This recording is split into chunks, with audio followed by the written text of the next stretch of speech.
Olá, seja muito bem-vindo ao canal Transforma a Mente. E se aquilo que você chama de imaginação não fosse apenas um devaneio, mas a engrenagem silenciosa que está decidindo tudo o que se manifesta na sua vida agora? Essa pergunta costuma causar um incômodo imediato, porque desde cedo fomos ensinados a tratar a imaginação como algo secundário, quase infantil. Imaginar virou sinônimo de sonhar acordado, de fugir da realidade, de criar cenas bonitas para se sentir melhor por alguns instantes. Até mesmo dentro da espiritualidade, a imaginação foi reduzida a uma ferramenta leve e opcional, usada apenas para visualizações rápidas ou exercícios de motivação. E é exatamente aí que mora o maior mal-entendido de todos. A maioria das pessoas acredita que está sendo madura, consciente e até espiritualmente responsável ao manter a imaginação sob controle. Elas dizem para si mesmas que é preciso ser realista, que não dá para viver no mundo da imaginação, que é melhor não criar expectativas. O problema é que, sem perceber, elas transformam a imaginação em algo fraco, irrelevante, quase decorativo, algo que pode ser usado como passatempo mental, mas jamais como um ato sério de criação. E quando isso acontece, a ferramenta mais poderosa da consciência humana passa a ser usada de forma completamente distorcida. O que poucos percebem é que essa forma de pensar soa inteligente, equilibrada e até espiritual, mas na prática mantém a pessoa presa ao mesmo estado mental de sempre, porque enquanto a imaginação é tratada como fantasia, o mundo externo continua sendo tratado como a única realidade válida. O subconsciente aprende rapidamente essa hierarquia. Ele entende que aquilo que você imagina não tem peso, não tem autoridade, não tem valor real. E então, ele continua organizando pensamentos, emoções e comportamentos em torno daquilo que já existe, não daquilo que poderia existir. Isso explica por que tantas pessoas estudam manifestação da realidade, falam sobre lei da atração de dinheiro, desejam riqueza e abundância, mas sentem que algo nunca se encaixa de verdade. Elas até imaginam, mas imaginam como quem brinca, não como quem assume. Imaginam como observadoras, não como participantes. Criam imagens mentais, mas continuam emocionalmente leais à realidade antiga. O estado mental de abundância é tratado como um exercício temporário, não como uma identidade silenciosa e contínua. Há também um medo sutil por trás disso. Levar a imaginação a sério exige responsabilidade interna. Exige reconhecer que aquilo que você sustenta dentro de si tem impacto direto sobre pensamento e realidade. E isso assusta, porque tira da circunstância externa o papel de autoridade final. Por isso, muitas pessoas preferem manter a imaginação num lugar seguro, pequeno, quase simbólico. Assim, se nada muda, elas podem dizer que tentaram, sem precisar confrontar o verdadeiro ponto de cocriação. Tudo o que Abdala ensinou a Neville Goddard começa exatamente aqui, nesse ponto desconfortável onde a imaginação deixa de ser entretenimento e passa a ser fato psicológico. Não como visualização positiva, não como pensamento otimista, mas como um ato interno de assumir um estado. E entender isso muda completamente a forma como você se relaciona com o poder da mente subconsciente, com a cocriação e com a própria consciência criadora. Porque a partir desse ponto, imaginar já não é mais algo que você faz de vez em quando. É algo que você passa a ser internamente. E é exatamente aí que o próximo passo desse ensinamento começa a se revelar. Quando Abdala falava sobre imaginação, ele não estava oferecendo uma técnica, um método ou um exercício para ser feito alguns minutos por dia. Ele estava apontando para um fato psicológico e espiritual que muda completamente a forma como a realidade é vivida e criada. Para ele, imaginar não era criar uma cena mental bonita esperando que o mundo reagisse depois. Imaginar era assumir internamente um estado de consciência como já resolvido, vivido, como já estabelecido. Não havia distância entre imaginar e ser. Havia identidade. É aqui que muita gente se perde sem perceber, porque fomos condicionados a tratar a imaginação como algo que acontece na mente, separado de quem somos. Pensamento positivo, visualização, afirmações, tudo isso costuma ser feito a partir do eu atual, tentando alcançar algo futuro. Abdala operava a partir de outro ponto, completamente diferente. Ele não imaginava para convencer o mundo, nem para pedir algo à realidade. Ele imaginava a partir do lugar onde aquilo já era verdade. E esse detalhe muda tudo. Para o mestre Abdallah, a imaginação criadora não funciona por repetição mecânica, nem por esforço mental. Ela funciona por congruência interna. Quando o estado é assumido de verdade, o corpo relaxa, a mente silencia e o desejo deixa de ser desejo para se tornar referência interna. Não existe mais a sensação de falta, apenas uma naturalidade estranha, quase desconfortável no início, de já ser aquilo que antes parecia distante. Esse é o ponto onde a consciência criadora começa a reorganizar pensamento e realidade sem conflito. Por isso ele era tão duro com Neville Goddard, quando percebia qualquer tentativa de visualizar como quem observa algo fora de si. Abdallah cortava imediatamente qualquer imaginação que ainda carregasse ansiedade, expectativa ou esperança. Para ele, esses sentimentos eram sinais claros de que o estado não havia sido assumido. Havia apenas um desejo disfarçado de imaginação. E desejo, nesse nível de entendimento, ainda é fidelidade, a ausência. Essa distinção é fundamental para quem estuda a manifestação da realidade, lei da atração de dinheiro, riqueza e abundância. A maioria imagina para tentar mudar algo fora, enquanto continua emocionalmente morando no mesmo estado mental de sempre. Abdallah ensinava o oposto. Primeiro o estado interno muda, depois o mundo externo se ajusta. Não como mágica, mas como consequência, o poder da mente subconsciente responde àquilo que é sentido como identidade, não àquilo que é repetido como exercício. Imagine a diferença entre dizer "eu quero ser próspero", comparado com viver internamente a naturalidade de alguém que já opera a partir de um estado mental de abundância. No primeiro caso, há esforço, comparação, dúvida. No segundo, há silêncio, decisão e permanência. É por isso que imaginação criadora não se confunde com pensamento positivo. Pensamento positivo tenta substituir ideias negativas. Imaginação criadora redefine quem você está sendo agora. Abdallah via a imaginação como o palco onde a consciência ensaia apenas o que já considera real. Sem testes, sem possibilidades, sem dúvidas. Apenas estados concluídos. E quanto mais Neville se aproximava desse entendimento, mais percebia que o verdadeiro trabalho não era imaginar melhor, mas parar de imaginar como alguém que ainda não é. E esse ponto começa a revelar algo ainda mais profundo sobre como estados são sustentados, protegidos e não negociados internamente. E é exatamente aí que a próxima camada desse ensinamento começa a se abrir. Antes de continuar, deixa eu te pedir algo simples, mas que faz toda a diferença. Se esse ensinamento já está te ajudando a enxergar a imaginação e a consciência de um jeito diferente, deixa agora seu like. Esse gesto sinaliza para o algoritmo que esse conteúdo precisa alcançar mais pessoas que estão prontas para esse nível de transformação mental. E se você ainda não se inscreveu no canal, esse é o momento. Essa minissérie está sendo construída como um caminho, um degrau levando ao outro, e os próximos vídeos aprofundam ainda mais aquilo que estamos revelando aqui. Ativa também as notificações para não perder nenhum capítulo, porque cada vídeo se conecta diretamente ao anterior. Assim, você acompanha essa jornada do jeito certo, no ritmo certo, e permite que esses ensinamentos trabalhem em você de forma contínua. Agora podemos avançar. Existe um momento em que tudo se reorganiza por dentro. Quando você percebe que talvez aquilo que sempre te disseram ser um livro histórico, moral ou religioso, seja, na verdade, um mapa preciso da mente humana. Foi isso que Abdallah ensinou a Neville.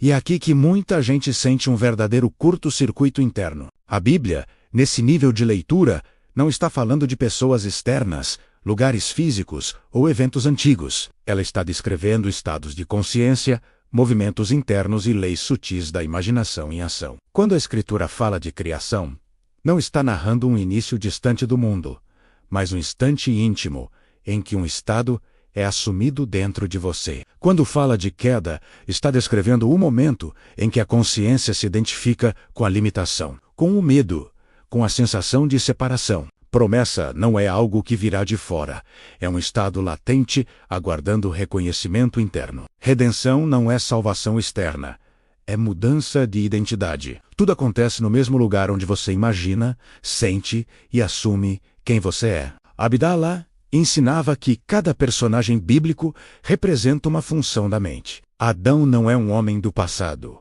É o estado adormecido da consciência. Moisés não é um líder histórico. É o movimento interno de libertação. Jerusalém não é um território. É um nível de consciência habitado. O deserto não é geográfico.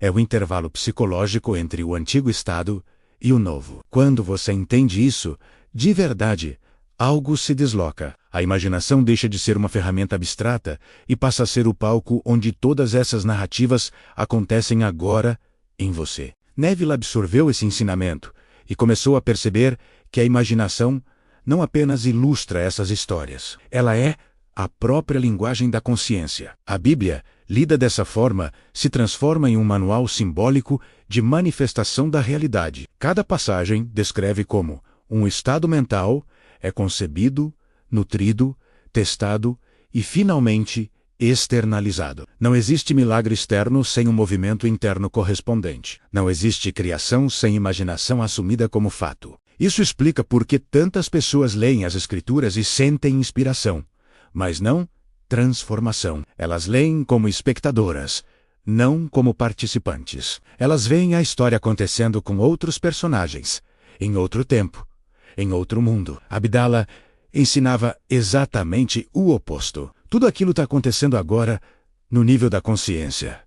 O único palco real é interno. O único autor é você, mesmo que ainda não tenha percebido. Quando você começa a enxergar assim, a imaginação ganha peso, seriedade e responsabilidade. Não é mais fantasia, é um ato criador contínuo. Cada estado assumido é uma passagem viva sendo escrita.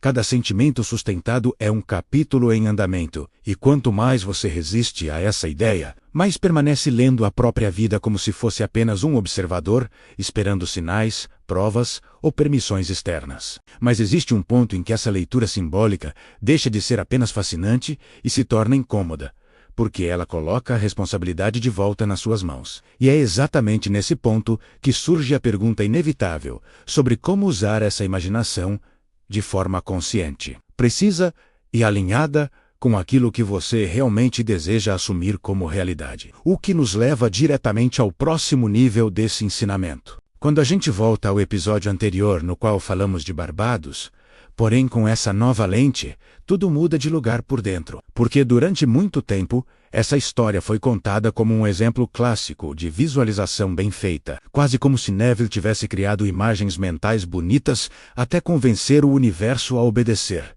Mas isso nunca foi o ponto. E Abdallah sabia disso desde o início. O que aconteceu ali não foi um exercício de imaginação ativa, foi uma virada silenciosa de identidade. Neville estava pressionado pelas circunstâncias, sem dinheiro, sem passagem, com prazo se aproximando e uma sensação constante de urgência. Ele queria voltar para Barbados, mas queria também garantias, sinais, algum tipo de confirmação externa de que aquilo daria certo. E é exatamente aí que Abdallah corta. Não com técnica, não com explicação longa, mas com postura. Ele não pede que Neville visualize mais forte, nem que repita afirmações, nem que crie cenas detalhadas. Ele exige algo muito mais profundo, que Neville viva internamente como quem já está lá. Isso significa que a imaginação usada não era barulhenta, nem ansiosa, nem performática. Não havia esforço para criar imagens perfeitas. Não havia diálogo interno tentando convencer a mente.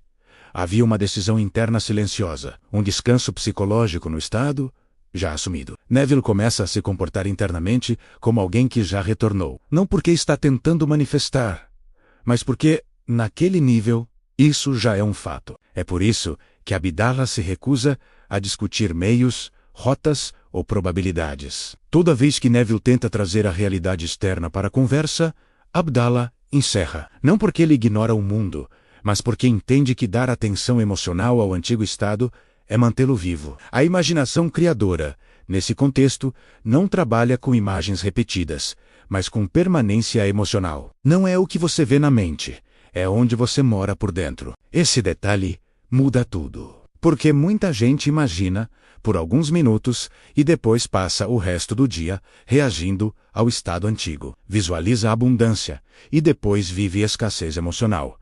visualiza liberdade e depois sustenta tensão. Neville, orientado por Abdallah, aprende algo muito mais sutil. Ele aprende a parar de visitar mentalmente o lugar onde não quer mais estar. Ele não tenta criar Barbados na mente. Ele simplesmente deixa de habitar psicologicamente o estado de não estar lá. Essa é a verdadeira integração prática desse ensinamento. A imaginação como assunção não é algo que você faz e depois larga. É algo que você se torna. Ela não exige esforço contínuo. Exige lealdade interna. Por isso ela é silenciosa. Por isso, ela parece simples demais. E por isso, a maioria das pessoas ignora esse nível, porque ele exige abandono do drama, da negociação e da espera. Neville não manifestou porque imaginou melhor. Ele manifestou porque parou de se dividir internamente. Não havia mais duas realidades competindo dentro dele. Havia apenas uma identidade sendo sustentada com naturalidade. E quando isso acontece, a realidade externa não tem opção a não ser reorganizar seus caminhos. E é exatamente aqui que esse ensinamento começa a ficar ainda mais delicado. Porque, quando você entende esse ponto, surge uma pergunta inevitável sobre o que acontece quando a imaginação é assumida até o fim, sem retorno, sem conversa interna, sem espaço para o antigo estado continuar respirando. E é isso que nos leva ao último limiar desse processo. Existe um ponto silencioso em que a imaginação deixa de ser algo que você usa e passa a ser algo que você é. E quando esse ponto é cruzado, a realidade externa não precisa mais ser convencida, empurrada ou aguardada. Ela apenas acompanha, porque aquilo que realmente cria não é a imagem mental, nem a repetição de técnicas, nem o esforço para acreditar. O que cria é a identidade interna sustentada sem conflito. Quando a imaginação vira realidade interna, você percebe algo quase desconcertante. Não há mais tensão. Não há mais aquela sensação de estar fazendo força para manter um estado. Não existe mais a pergunta silenciosa de quando isso vai acontecer. O estado simplesmente se estabiliza dentro de você. É como se o corpo, a mente e a emoção entrassem em acordo. E esse acordo interno é o verdadeiro ato criador. Abdallah nunca ensinou imaginação como um exercício mental separado da vida. Para ele, imaginar corretamente era se render ao estado assumido. Não no sentido de desistir, mas no sentido de parar de resistir. Parar de negociar com o antigo, parar de visitar emocionalmente aquilo que já não representa quem você decidiu ser. Quando essa rendição acontece, algo muda profundamente. Você não está mais tentando criar uma nova realidade. Você está habitando uma nova consciência. É por isso que, nesse nível, o esforço desaparece. A imaginação não precisa ser repetida o tempo todo, porque ela já se tornou o pano de fundo da sua experiência. Você não precisa se lembrar de acreditar. Você simplesmente age, sente e percebe a vida a partir desse novo lugar interno. E quando isso acontece, o mundo externo começa a responder de forma quase discreta, muitas vezes inesperada, mas sempre coerente com o estado que foi assumido. Esse é o limiar que separa quem brinca com a imaginação de quem realmente cria. Não é sobre visualizar mais bonito, nem sobre sentir mais forte por alguns minutos. É sobre permitir que a imaginação reorganize sua identidade. É sobre deixar de ser alguém que deseja e se tornar alguém que vive a partir do fato consumado. E quando isso acontece, a realidade externa não tem autonomia própria.